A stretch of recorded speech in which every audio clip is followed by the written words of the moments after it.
CPJ is effective to go someplace and talk to the prime minister or the president or the justice minister and say, you need to let these people free. You put them in jail because you want to shut them up. Well, you can't shut us up. Breaking news, you are going to be seeing some video here that we have just coming in. Tens of thousands of protesters are calling for government reform. The growing crackdown in Europe and Italy, one of the deadliest days yet. They are already at 100% ICU capacity. Protesters have taken to the streets around the world to protest against racism and discrimination. As police crack down on the protests, journalists have also found themselves being targeted. Local as well as foreign journalists have often been in the thick of it. Move! We've seen journalists being arrested. Tell me why I'm under arrest, sir. Targeted with tear gas. Throwing straight at me. Sorry, we're under attack. And being hit with batons and shields. Despite it being very clear that they are journalists. In recent weeks, being a journalist does not make you immune to being harassed by police.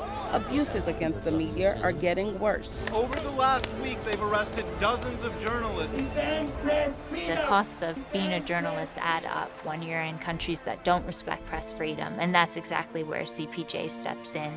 Freedom of the press is the foundation of every single right you have. We are not ending this fight. They're aiming their fire now. Even in the face of danger, journalists continue to place their lives on the line to bring the unheard stories from the darkest parts of the world. You could not have been more professional. You were doing your job by the book. I know they've been through a lot, and they are very strong, tough, fierce journalists. I can hear Gwen right now saying to each one of us, keep your head down, keep working.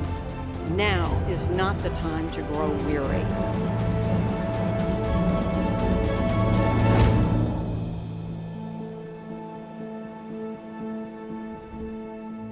Welcome. Thank you for joining us for the 2020 International Press Freedom Awards, presented by the Committee to Protect Journalists. The powerful video that we just saw is the reason we're here. Whether covering the pandemic or protests, journalists everywhere are under attack. The very truth they seek to bring us is under attack. And shortly we're going to meet some of the brave reporters that we just saw and learn how we can support a free press. And to guide us there, it's my pleasure to introduce Committee to Protect Journalists board member and anchor of the NBC Nightly News and Dateline NBC, Lester Holt. Hi everyone, I'm Lester Holt. Every year, the Committee to Protect Journalists, on whose board I am proud to serve, honors courageous journalists from around the world at this event. For nearly 40 years, the Committee to Protect Journalists has stood shoulder to shoulder with reporters around the globe who brave violence and intimidation just for bringing us the news. And I doubt that the committee has ever been more needed than right now. What a time we're living through. Rarely in our lifetimes has the need for accurate and timely information been greater. We are awash with misinformation and lies.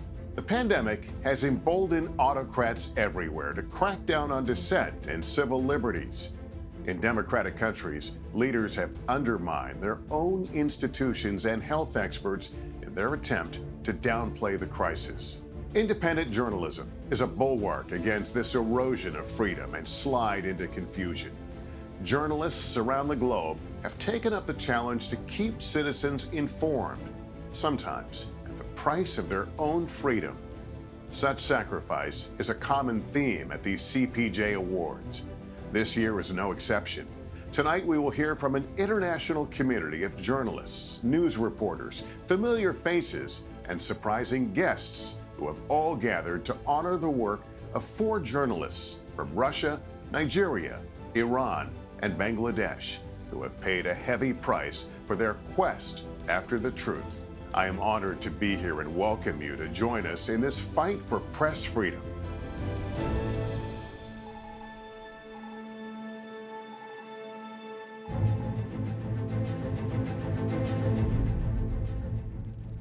Hi, I'm Patrick Gaspard, president of the Open Society Foundations. I am honored to be the chair of this year's International Press Freedom Awards.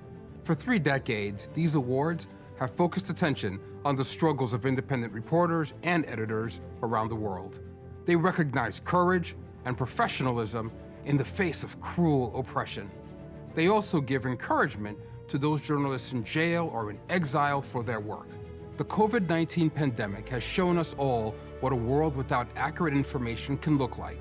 So many people have suffered. So many people have died, in part because those in power manipulated or bungled the flow of information. We need skeptics and people who ask tough questions to hold our leaders to account. That means we need journalists, and journalists need protection. I am supporting the Committee to Protect Journalists. Join me. Hello from London. Now, US sanctions have crippled Iran's access to medical supplies, but still the country has been scrambling to cover up the extent and impact of COVID-19 on the country. At one point, it even suspended the printing and distribution of all newspapers. Despite intimidation and the ever-present threat of ending up in Tehran's notorious Evin prison, independent journalists have persisted in bringing us the truth. One such is our next honoree, a dogged investigative reporter who has just this year been sentenced to nearly 5 years in prison. He is Mohammed Mossaid.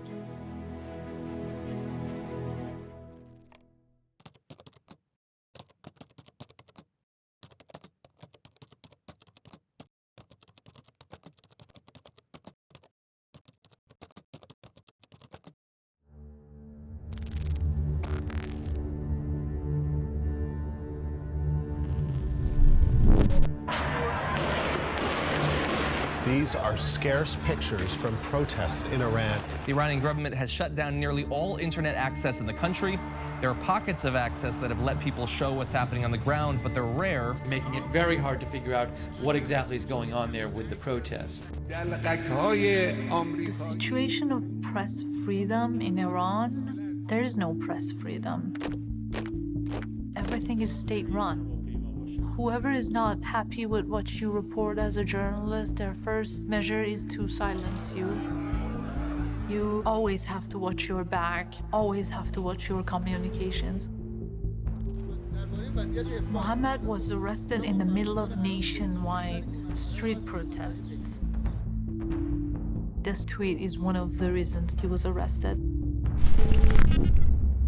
He was detained for over a month. All of it, he was in solitary confinement. Helping these journalists like Mohammed has become personal for me.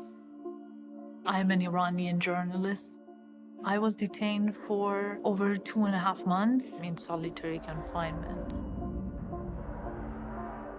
It's like being alive, but forced into a grave. Me and my colleagues at the Committee to Protect Journalists got involved with Mohammed's case. We immediately put statements out and launching a social media campaign on his behalf. On August 25th, Mohammed received his final sentence.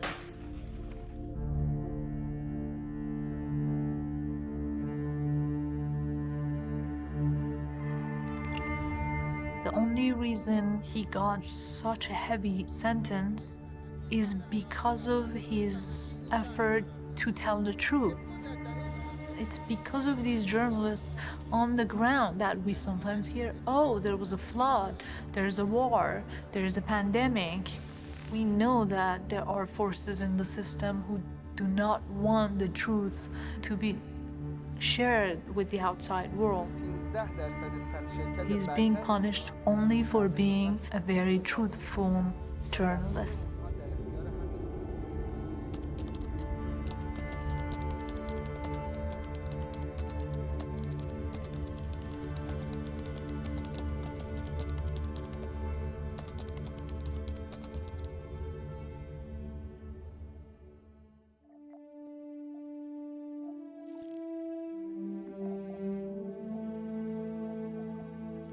The 4 journalists whose stories we're hearing give us a glimpse into the battle for press freedom.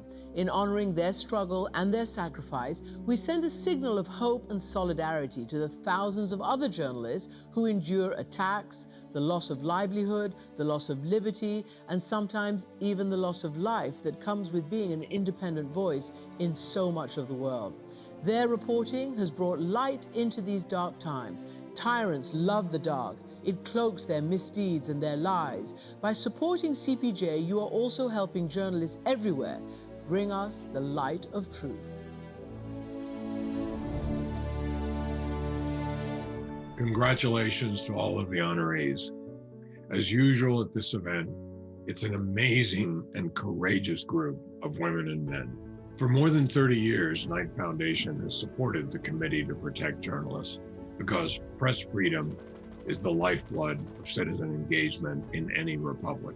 Around the world, there simply isn't a more effective organization supporting a free press, especially in a crisis. We're proud of our significant investment in CPJ, including our most recent grant, $4 million, for their headquarters and endowment. I'm here to ask you for your support. Every dollar you give as part of this event will be matched dollar for dollar by Knight Foundation. So if you give $50, it'll be $100. If you give $1,000, it'll be $2,000. Give any amount, but please give. If you're moved by the courage and tenacity of the honorees, give. If you believe in informed communities and accountable government, you should give. Knight Foundation will double your gift, and we're delighted to do so. Thank you.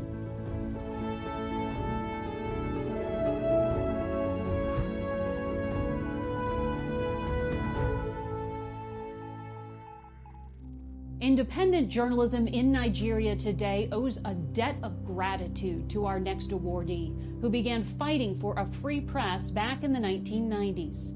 His Tempo magazine angered that country's military dictatorship so much that it issued a shoot-on-sight order against him after he was forced into hiding to escape arrest in 1995.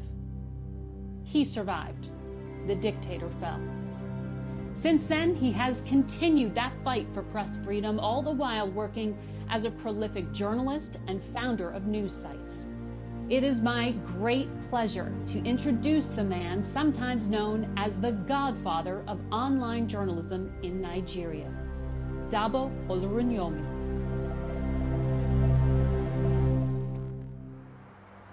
We have political institutions that do not believe in the idea of press freedom. Freedom of the press is purely theoretical in Nigeria. A journalist is a moving target. Journalists in Nigeria work under very difficult conditions. For societies like ours, the press is the only hope for the possibility of an opposition.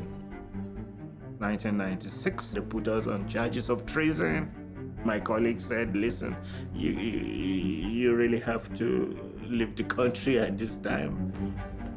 CPJ and the Amnesty International collaborated and got me out of Nigeria. It's not part of the plan, but it's like, today you have to move. That's how a 13 years exile began. So, my years of exile was working to free many of my colleagues who were in jail, providing media support for the kinds of work that they do. So I said, okay, let's try to do something. We'll publish online. And that's how Premium Times was founded. Dabo Oluwunyomi has fought not just for democracy, but for press freedom, especially in Nigeria. The advent of Premium Times changed online journalism in this country. We are the only Nigerian newspaper invited to be part of the Panama Papers.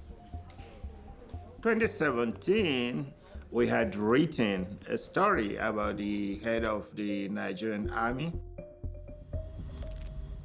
I was arrested alongside Dabo Oluwunyomi when I did a report which the Chief of Army Staff at the time did not find so comfortable.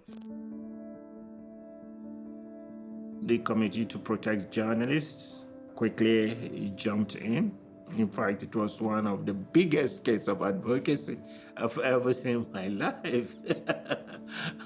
Ordinarily, I know we'll probably have rots in jail, but I mean, they were forced to release us, the very next day.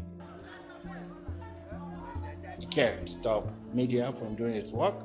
That work is clearly established in Section 22 of the Nigerian Constitution to hold people in power accountable at all times. That's what the law says. My own relationship with the Committee to Protect Journalists is a very long one. Just hearing that people are making calls and putting pressure for your release, that keeps you going.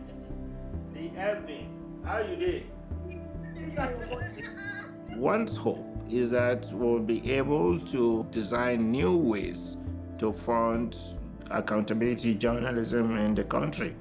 This is the central challenge for press freedom, I think, in Nigeria.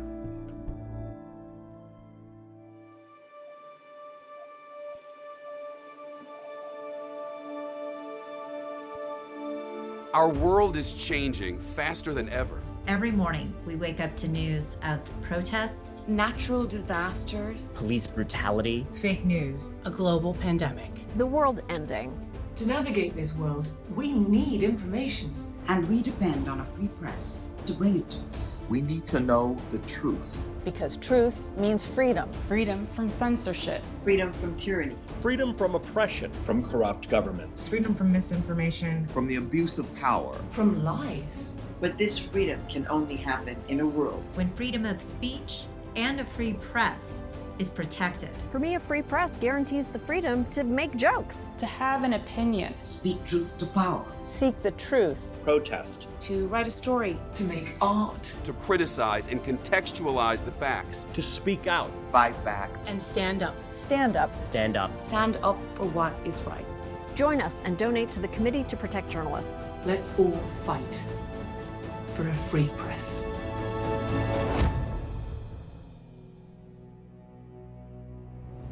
Russia knows how to silence critics. Political opponents often keel over from poison.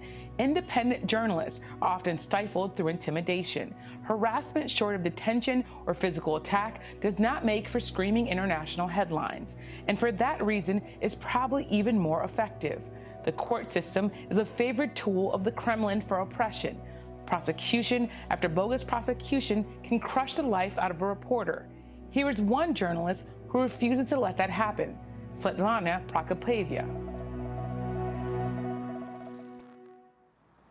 Вот когда в атмосфере кислорода, содержание кислорода в атмосфере снижается, но когда постепенно снижается, то как бы вроде и ничего. Ты продолжаешь жить, ходить, есть, пить, а потом падаешь замертво, потому что дышать нечего. Вот со свободой слова примерно так же. Когда она есть, ты ее не замечаешь. Но когда ты вдруг оказываешься в атмосфере, когда ты не можешь ничего сказать, вот в этот момент ты понимаешь, что свобода слова необходима. Svetlana Prokopyeva is a journalist who works for Radio Free Europe, Radio Liberty, and she also worked for a liberal radio station, Echo of Moscow. She got in trouble for the comments she made in the broadcast on a terrorist attack.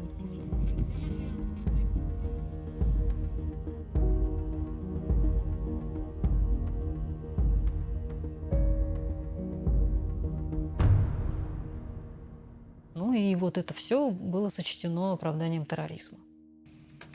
Шел следователь высокий. Но они уже здесь, и они роются в моих вещах, и они забирают все мои ноутбуки.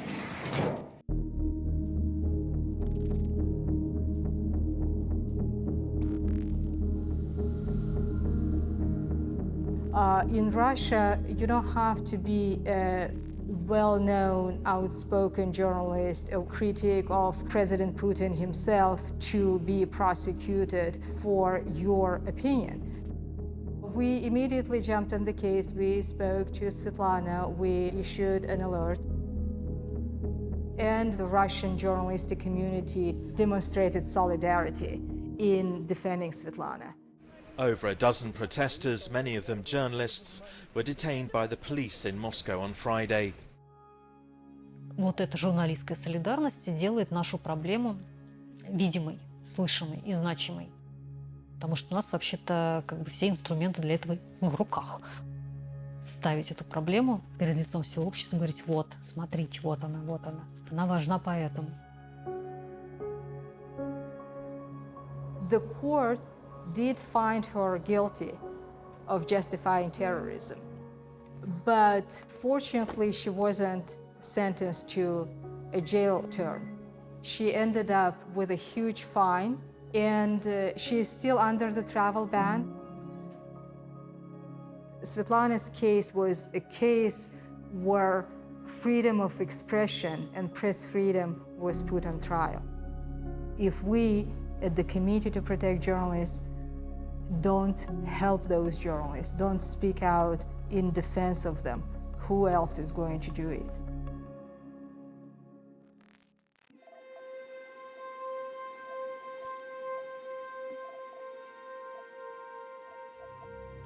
My name is Kathleen Carroll, advocate for press freedom and board chair of the Committee to Protect Journalists. Today, you don't need to be a professional journalist to report the news. Today, 280 characters can carry a message that will be heard around the world. A video taken by your cell phone can bear witness to actions that might otherwise be erased.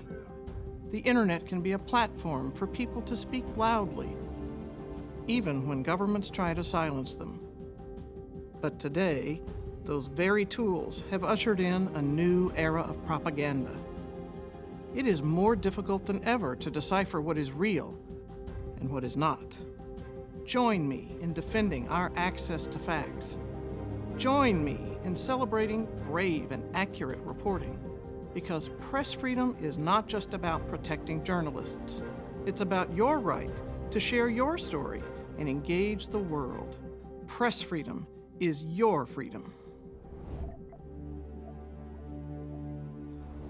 We all know that at its heart, journalism is about storytelling, and our next award winner is a master of the craft in words, and even more so in pictures.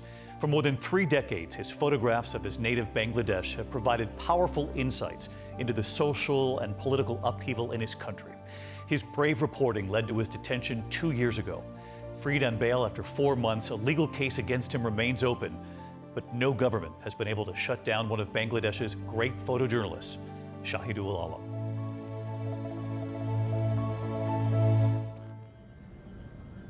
We live in a very visual world. We are constantly immersed in images. We're told how to think by other people who use images to direct our minds. For a photojournalist, our need is to tell the story. Our need is to ensure the message goes out. We have to be at the forefront, and therefore we are perceived as the biggest threat. Well, joining us now via Skype from Dhaka is Shahidul Alam. He is a photographer and social activist. I think the government has miscalculated. It certainly felt that fear was enough, repression would have been enough, but you cannot tame an entire nation in this manner. I'd just given this interview to Al Jazeera. I was uploading my pictures, and the doorbell rang. Shahidul Alam has been arrested, charged with spreading false information about recent student protests. On August 5th, 2018, I got messages from my sources in Bangladesh saying that Shahidul's been detained. The moment the Committee to Protect Journalists heard, we knew we had to get to work right away. We helped his family organize a protest outside of the UN General Assembly to put pressure on the Bangladeshi government. There was a massive coalition in Bangladesh as well that was coordinating information.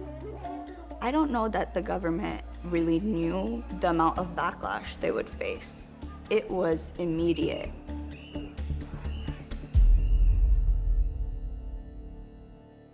I was tortured, I went to jail, and there were times when I thought I might not live. I was finally released on the 20th of November, around 107 days after I was picked up. It's not an individual effort, it's a community effort. We are dependent on journalists standing up in solidarity, others who are willing to fight this fight along with us because there's power in numbers. It was very, very important that spotlight was not a spotlight just on me, but a spotlight on Bangladesh, a spotlight on repression. And I felt then, as I do now, that if we can continue that resistance and if that support continues, we have a chance of righting a wrong.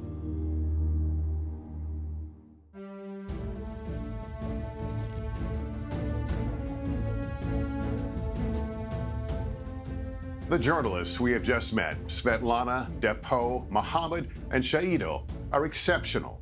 And unfortunately, their stories are typical of the hundreds of journalists that CPJ supports each year. CPJ's dedicated staff report on attacks on the press and mount campaigns and advocacy in defense of the press. This all under the leadership of our next speaker, the Executive Director of CPJ, Joel Simon. Smartphones have made it possible for people around the world to document what they see and to say what they think. We are all journalists, if you will. We all have the same rights, whether guaranteed in the First Amendment or in international law. But we still need the professionals who go out every day and take the risks, ask the hard questions, gather the facts. We want to be informed. We want to be connected. We want to be heard. But there are risks for those who challenge power and who dare to tell the truth. We, at the Committee to Protect Journalists, are proud to stand up and defend the rights of the journalists who keep us informed. We're active in every place journalists are under threat. It takes money to run that kind of global operation. That's why I want to take a moment to say thank you. Thank you to everyone who gave because they were inspired by our honorees. Thank you to those who support CPJ year after year. Thank you to the foundations and philanthropies whose grants underwrite our work. Thank you to everyone who cares about press freedom, who values and supports the work of journalists, and who speaks out when press freedom is under threat. Thank you. And thank you to Meryl Streep, who will now introduce the Gwen Ifill Press Freedom Award winner, Amal Clooney.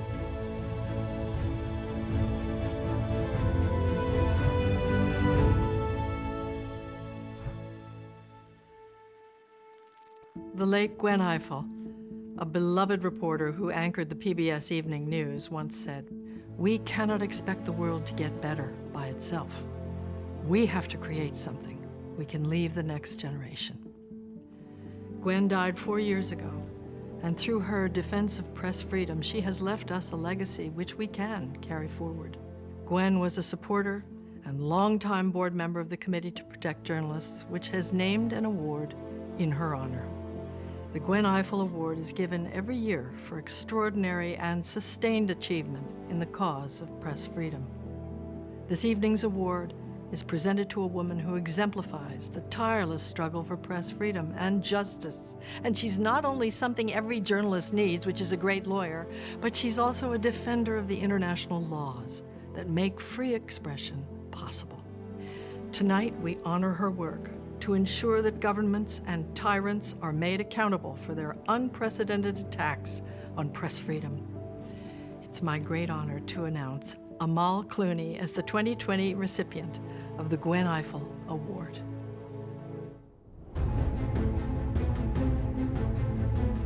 Amal brings her skill as an advocate and her expertise in international human rights law to help free journalists who are unjustly imprisoned and to protect those who face such imprisonment. We're facing a free speech crisis in the world today, and it's extremely concerning. Record numbers of journalists are being abused across the world through vilification, threats, surveillance, imprisonment, even murder. She has defended journalists around the world and helped win their freedom. Among them, Mohammed Fahmy, an Al Jazeera journalist, investigative reporter Khadija Ismailova, jailed in Azerbaijan, and in Myanmar, Reuters journalists Walom and Cha So-u. Amal has represented clients before courts such as the International Criminal Court and the European Court of Human Rights. Her organization, the Clooney Foundation for Justice, monitors press freedom violations and provides free legal representation for those in greatest need. It is time to make justice your priority, so that history can record what happened, so that we can stop it from happening again.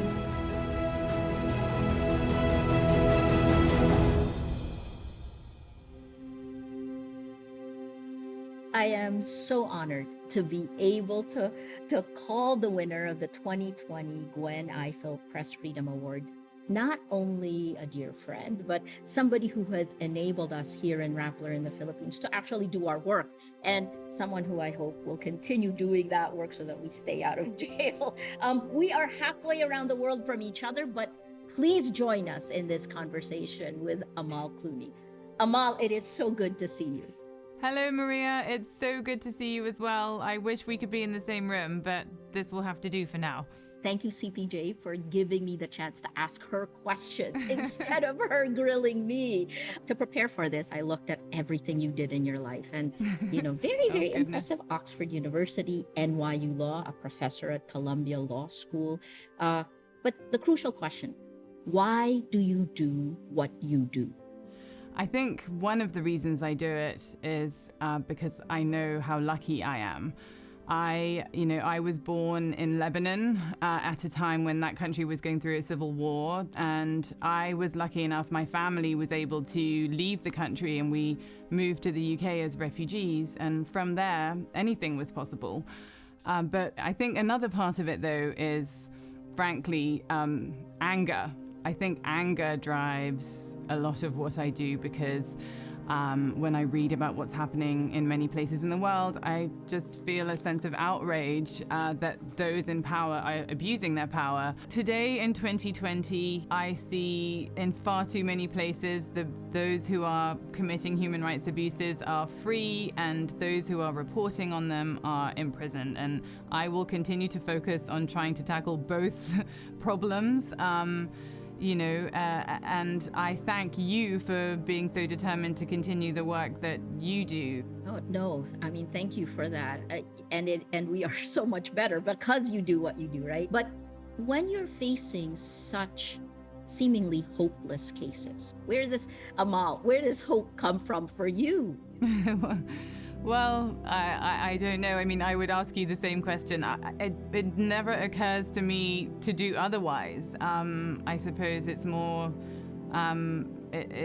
that's the default. And I think actually the worse the situation gets, you asked me why I had to focus on journalists. I didn't start my career thinking I'm going to focus on cases involving journalists. I decided to focus my career on cases involving human rights. And you can't defend human rights if journalists can't do their work. You can't defend democracy if you don't have a thriving and independent media. But the more I see autocratic regimes becoming determined to silence those who disagree with them, to silence those who expose the truth or corruption or things that embarrass them, the more determined we have to be. They're becoming more creative in their methods, and so we need to become more savvy in our response. And so I think journalists have a part to play, lawyers have a part to play, senators have a part to play. My name means hope, so I am destined to be an optimist.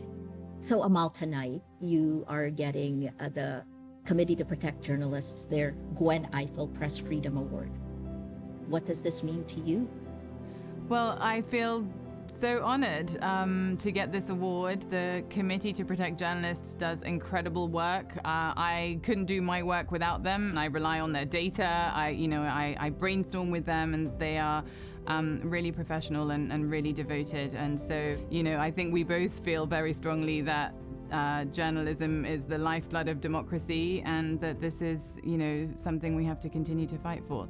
I know how powerful a defender you are, and we in Rappler are just so lucky to have you on our side. Your taking my case helps give me the courage to do what we're doing, to continue standing up to power, because I know that, God forbid if something happens, and I tell you this all the time, I know you're there. What kind of pressure does that put on you?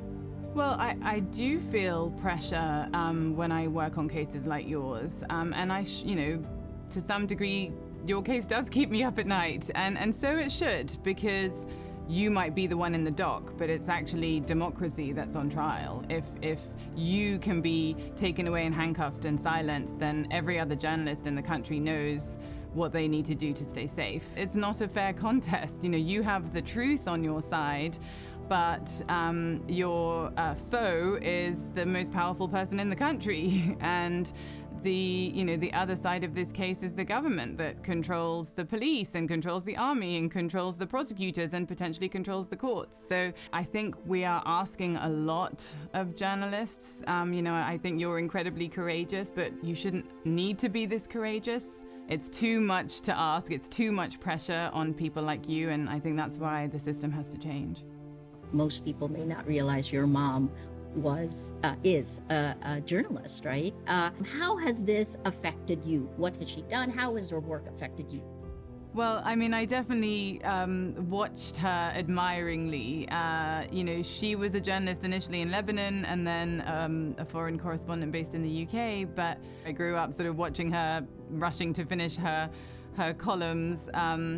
And it's in the family. My husband's father is also a veteran journalist, and it's definitely something close to both of our hearts. It's in our families, and it means that it's difficult to get a word in edgeways at our family dinner tables.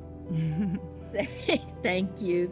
Amal Clooney, hope, and really a fuel for courage for us to keep doing what we do. Thank you so much. Maria, thank you, and it was a pleasure. Thank you for joining us in honoring these courageous journalists across the globe. Please continue to support the Committee to Protect Journalists and rally for our collective fight for press freedom. To end the night, please enjoy a final musical performance.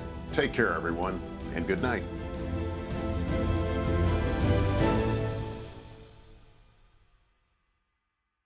Hi, my name is Lee Ronaldo. This song is called Thrown Over the Wall. The lyrics were co-written with author Jonathan Lethem, based on words ripped directly from the headlines. Let's remember that there are journalists like tonight's honorees who are willing to risk their lives or go to jail to bring us the news. This song is for them.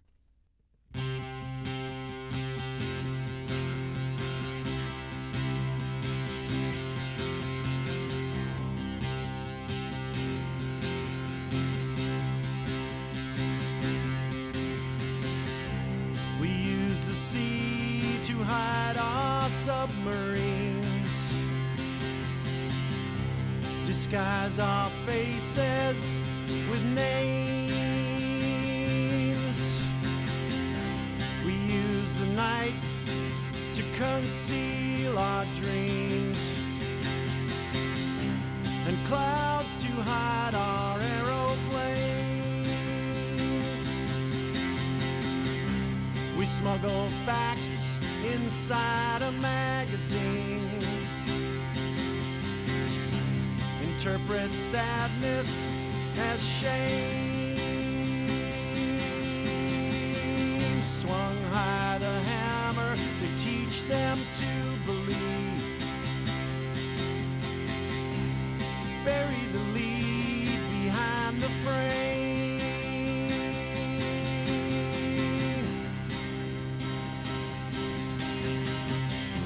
Thrown over the wall, thrown over the wall. Thrown over the wall again. Thrown over the wall, thrown over the wall. Thrown over the wall again.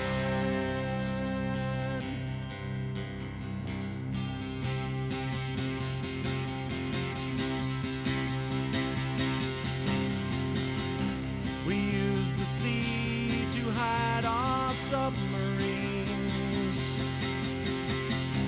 disguise our faces with names. We use the night to conceal our dreams,